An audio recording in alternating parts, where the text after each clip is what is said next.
Have you ever looked around and wondered why some people struggle their entire lives, no matter how hard they work, while others rise from nothing and slowly build a life of stability, freedom, and abundance? At first glance, it often feels unfair. Both wake up early, both work long hours, both carry heavy responsibilities. Yet years pass, and their paths move in opposite directions. Many people say it is fate. Some believe success is reserved for those born into the right families or the right circumstances. But what if the real difference lies somewhere else? What if the turning point begins not with money, but with the way a person thinks?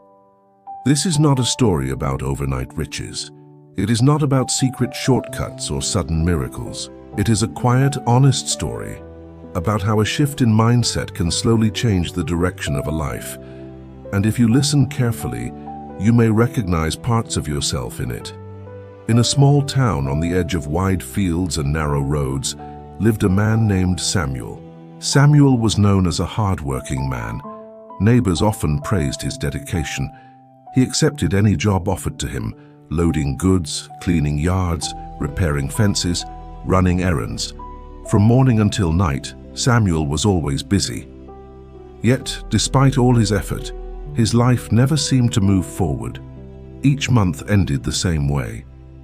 Just enough money to survive. Never enough to save. Never enough to invest.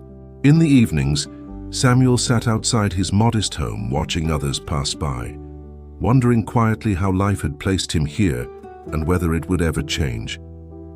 If I had money, he often thought, everything would be easier. If I had a chance, I would prove myself. But those thoughts ended there. They never became plans. They never became actions. One day, news spread through the town that a well-known entrepreneur named Daniel Cross was returning for a short visit. Daniel had grown up in the same town, walked the same roads, and faced the same struggles as everyone else. Years ago, he had left with nothing. Now he owned multiple businesses and employed hundreds of people. The entire town gathered to welcome him. Samuel felt a pull he couldn't ignore. He joined the crowd, his heart pounding with curiosity and doubt. When Daniel finally appeared, calm and grounded, Samuel stepped forward. "Sir," he asked, "you started exactly where we are now. How did you escape this life? How did you become successful when so many of us stayed behind?" Daniel looked at him quietly, then smiled, not with pride, but with recognition. "Because I stopped thinking the way I used to," he said. Samuel frowned. "Thinking doesn't pay bills," he replied. "Money does." Daniel nodded gently. "That's what I believed once too," he said. "Come sit with me, let me tell you a story." Years earlier, Daniel lived in a small house with his parents. His father worked long hours doing physical labor, yet there were nights when food was scarce. Daniel helped however he could, but inside, a question grew louder each day. Is this the life I'm meant to live forever? One afternoon, while helping a traveler repair a broken cart, Daniel was given an old book as thanks. Curious, he began reading it late at night. One idea struck him deeply. The book explained that the poor often focus on what they lack, while the wealthy focus on how to create value. That single idea unsettled Daniel. He realized that he had been waiting for circumstances to change before taking responsibility. He believed money would come first and action would follow. What if it worked the other way around? From that moment, Daniel decided that even if his resources were limited, his thinking would not be. He began small, very small.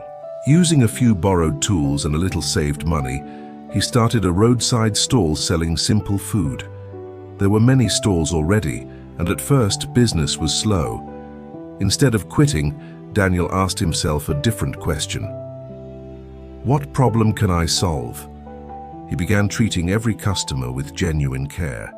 He listened. He remembered names. He offered consistency. Slowly, people returned. Not because the food was extraordinary, but because the experience was. Daniel saved a portion of every earning, no matter how small. He resisted the urge to spend just to feel successful. He watched how money flowed. He asked older merchants questions. He learned. Over time, Daniel noticed something others ignored. People traveled far to buy basic necessities. What felt normal to everyone else felt like an opportunity to him. He opened a small supply shop. It wasn't impressive, but it solved a real problem. The shop grew. Daniel reinvested instead of celebrating too early. Mistakes happened. Losses occurred. But instead of seeing them as failures, Daniel treated them as lessons. As his confidence grew, so did his vision. He traveled to the city to learn new skills, studied modern business methods, and explored digital opportunities. Slowly, he expanded beyond the town. Years passed. Daniel was no longer surviving. He was building. He looked back one day and realized his life no longer resembled the one he once feared. Daniel finished his story and turned back to Samuel. The difference, he said, was never intelligence or luck. It was mindset. I stopped thinking like someone waiting for rescue and started thinking like someone responsible for his future. Samuel felt something shift inside him. For the first time, he understood that poverty was not only the absence of money, it was the presence of limiting beliefs. The belief that effort alone was enough. The belief that fate decided everything. That night, Samuel returned home quietly. His surroundings hadn't changed, but something inside him had. He began asking new questions. What skill could he learn? What value could he create? What small step could he take today? Progress was slow. Mistakes happened. But Samuel no longer waited for life to change on its own, and slowly his life did. Because when thinking changes, behavior changes, and when behavior changes, results eventually follow. This story is not just about Daniel or Samuel. It is about anyone who decides to stop blaming fate and start believing in responsibility. Thank you for listening.